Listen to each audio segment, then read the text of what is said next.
안녕하세요. 오늘은 일본 역사 장편소설 두 가지를 소개할까 하는데요.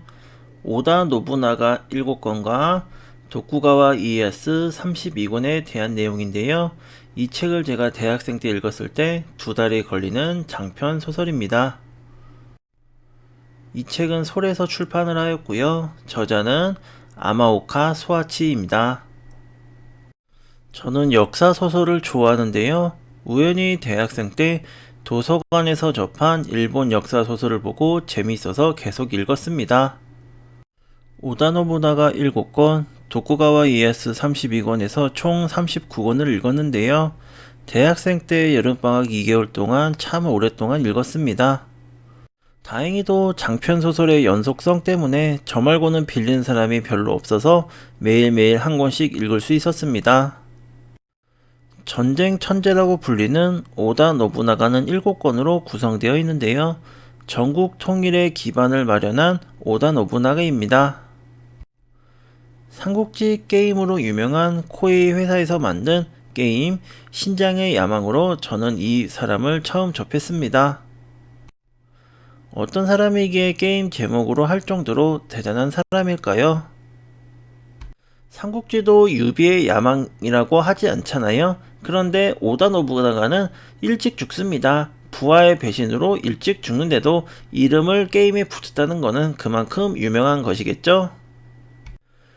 영어 게임명도 노부나가의 야망으로 되어 있습니다. 그만큼 영향력이 있는 사람인 것 같아요.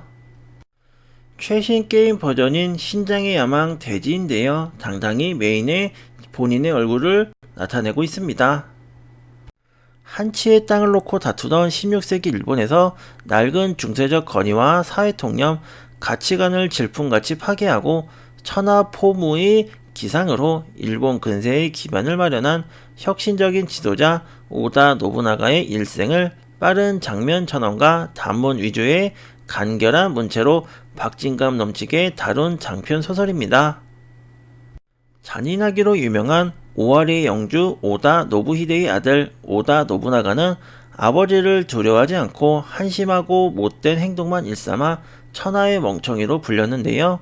들과 산으로 골목대장들을 거느리고 놀러 다니다가 살무사의 딸 노히메와 정략 결혼을 하면서부터 적과의 동침을 시작합니다. 그러나 갑작스러운 아버지의 죽음으로 인한 형제들의 모반은 피비린내 나는 싸움을 예견하는데요.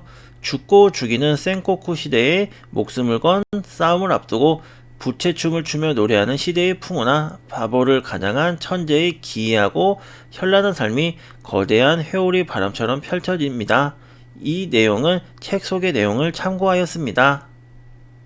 그런데 오다 노부나가 다음에는 도요토미 히데요시가 정권을 잡았는데요. 그런데 이 책은 없고 바로 다음 책은 도쿠가와 이에야스입니다. 두 소설을 읽으면 중간 세대인 도요토미 인생도 다루기 때문에 중간 과정 책은 내지 않는 것 같습니다. 도쿠가와 이에야스는 32권으로 된 책으로 상당히 긴 책입니다. 저자 야마오카 소아치가 무려 17년을 걸쳐 지은 작품으로 단행본 출간 이후 일본 내 도쿠가와 이에야스 열풍을 불었는데요. 출간되자 일본 열도를 열강의 도가니로 몰아넣은 도쿠가와 이에야스는 1950년 3월부터 1967년 4월까지 무려 17년 동안 4725회에 걸쳐 일본의 대표적 언론인 주니치 신문, 홋카이도 신문, 코베 신문에 동시 연재된 경이로운 기록을 가진 작품인데요. 1억 5천만 부 판매로 기네스북에 오른 소설이고요. 일본 출판사상 최대 판매를 이루었습니다. 신문 연재 중인 왕관도 되기 전에 3천만 부가 팔렸고요. 이후 문고판 등을 합칠 경우 정확한 발행 부수를 계산하지 못해 약 1억 수천만 부로 추정할 뿐입니다. 일본 출판계의 전후 최대 발행 부수를 자랑하고 있습니다. 이 책이 한국 독자들에게 잘못 인식되고 있는데요. 이 책은 출간 직후부터 일본의 우익 국가주의자들에 의해 숱하게 인용되고 자의적으로 해석되어 적잖은 오해를 불러일으킨 이력을 갖고 있습니다. 그런 이유로 이 작품이 지닌 핵심 사상인 반전평화, 인간주의 등은 일본의 식민지 경험이 있던 우리에게 있는 그대로 소개되지 않고 굴절, 왜곡되어 전해졌다고 할 수가 있습니다.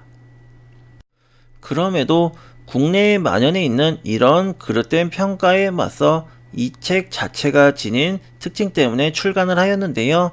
보편적이면서도 깊이 있는 주제의식, 놀라우리만치 독자의식과 감각을 사로잡는 이야기, 단문 위주의 산뜻하면서도 깊은 시선이 느껴지는 문체, 인간성의 깊은 이면을 파헤치며 역사와 우주에 대해 질문하는 수준 높은 작품성 등을 선정 기준으로 삼아 출간을 하였다고 합니다. 저는 신장의 야망이란 게임을 먼저 접하고 나서 이 책을 읽었고 다시 게임을 하니까 이해가 다소 쏙쏙 되더라고요. 다케다 신겐, 우에스키 켄신 두 명의 주연 인물도 이 책의 주요한 사람들인데요. 두 라이벌들이 생각보다 허무하게 죽는 것에 조금 실망을 했는데요. 어떻게 사망을 하는지는 한번 책을 보시면 좋을 것 같아요. 사나다 유키무라, 다테 마사무네 등등 다양한 인물들이 있고요. 전국의 모든 무장들을 파악하면서 보는 재미도 있습니다. 이 책은 긴 시간을 두고 읽어야 할 일본 전국시대 장편 소설입니다. 삼국지의 전투 장면을 생각하면서 읽었는데 생각보다 전쟁 장면은 많이 묘사되어 있지 않고 정적인 스토리가 많은 책이었습니다. 이 책만 이해한다면 일본 전국시대는 전문가가 될 것이고요. 저는 이 책을 읽으면서 항상 생각하는 게 한국에도 유명한 역사 게임이 있었으면 좋겠다고 생각을 합니다. 예를 들자면 광개토 대왕의 야망, 이런 식으로 한국에서도 유명한 게임이 나왔으면 좋겠습니다. 유튜브에서 책사 이야기를 검색하시면 제 개인 채널도 있으니까요. 한번 방문해 주시고요. 시청해 주셔서 감사합니다.